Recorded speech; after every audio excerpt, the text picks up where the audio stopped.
Euskal Herritarrak emigranteak izan dira historikoki. Euskal Herritarrak berehala integratzen ziren hartzen zituzten gizarteetan, eta eredu bihurtzen ziren lanari eta komunitatearekiko konpromisoari dagokienez.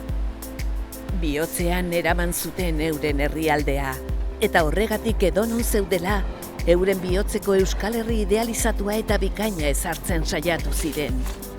Euskal Herria maite zuten, eta hori transmititu zieten seme-alabei.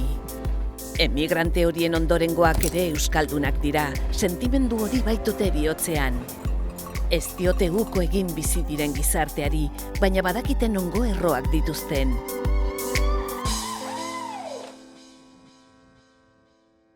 Uste gaurko mundurako egokiago da ikuste euskalduntasuna parte bat nahasten dakiena beste kulturekin, beste izaerakin, eta nahasmendu horretan aberazten dana, eta orduan euskalduntasunaren tradizio hori mantenitu behar dela kulturaren eta artearen, literaturaren, tradizioaren, memoriaren bitartez landu behar den zerbait, baina urrutikik eta gauza komplejo bat bezala ez gauza esentzializatu bat bezala.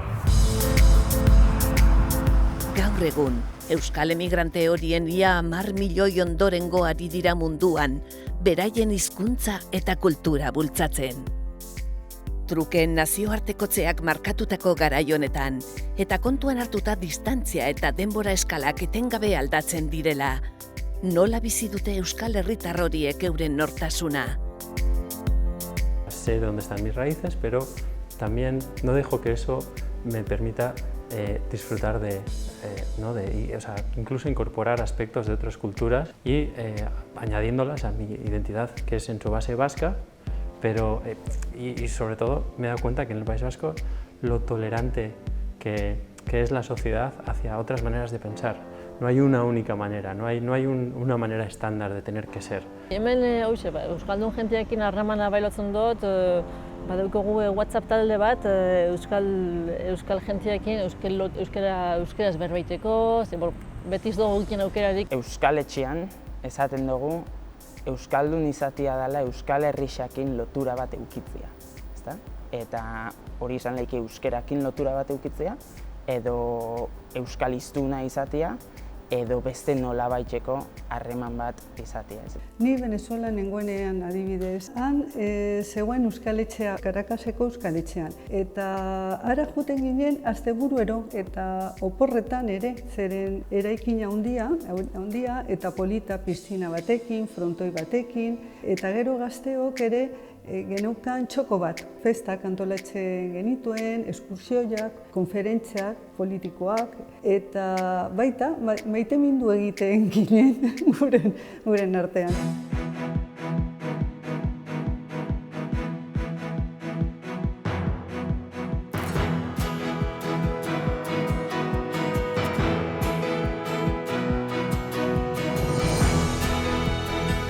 La resiliencia evolutiva, la capacidad de innovación, hacer las cosas de manera profesional. Salimos de los problemas todos juntos, ¿no? Colaborativo, el ausolán traducido a ese bien común que se pone en valor.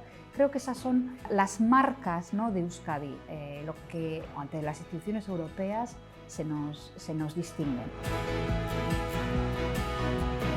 L'Europe, c'est un projet de territoire où les gens peuvent se mouvoir d'un pays à l'autre, d'une culture à l'autre, tout en partageant un socle commun au-delà des frontières. Et pour moi, c'est exactement ce qu'on a au Pays Basque. C'est une petite Europe. Et c'est pour ça que je me sens aussi bien à l'aise à Bruxelles qu'au Pays Basque.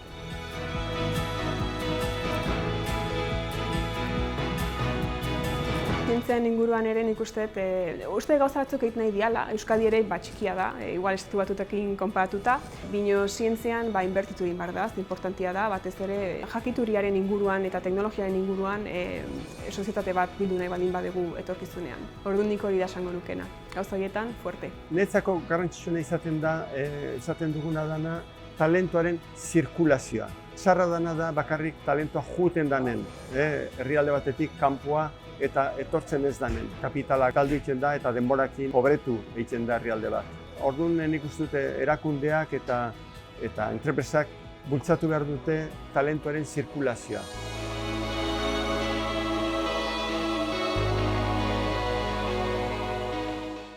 Yo notaba que me hacía falta volver y tocar un poco tierra aquí en Vitoria y recordarme un poco quién soy, ¿no? Porque al final, siendo actriz, te metes en tantas cosas y estás tan a lo que podría ser que se te olvida lo que has sido y de dónde vienes, y es lo que me trae siempre a volver cada unos cuantos meses, porque me hace falta esa reconexión.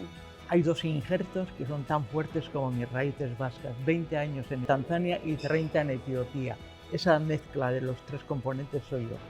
Y a gusto conmigo, con mis raíces y con estos dos injertos que han hecho que esas raíces den un fruto, y me quedo con el fruto de esas dos raíces.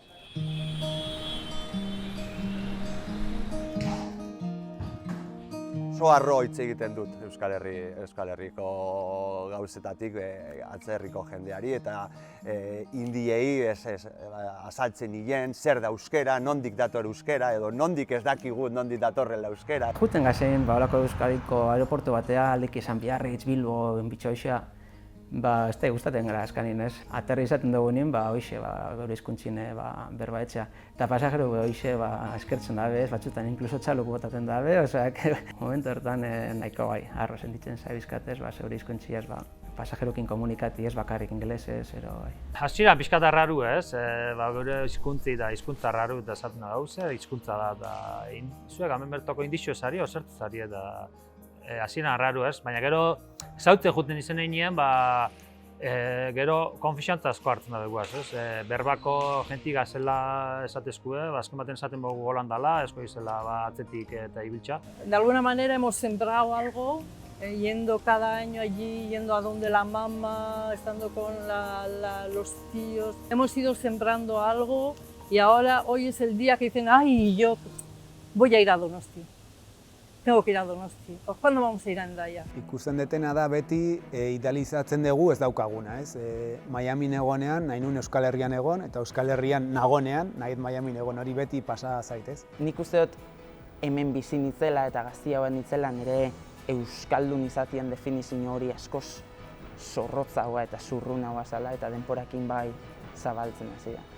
Eta hori oso politxa pentseta jat. Ze atzerrixen zauzela Euskal Herrixakin konexio hori dauken pertsona bat aurkitziak kriston zirrara sortzen da. Eta euskaldun izatiak hori ahalbidetu baleike, nik uste dut horrekin gehixen biharko dute. Kanpoan den euskal komunitateak errealitate berriak ditu, eta horiek guztiak lotu behar dira. Orain, erronka munduko euskal diaspora egituratzea da.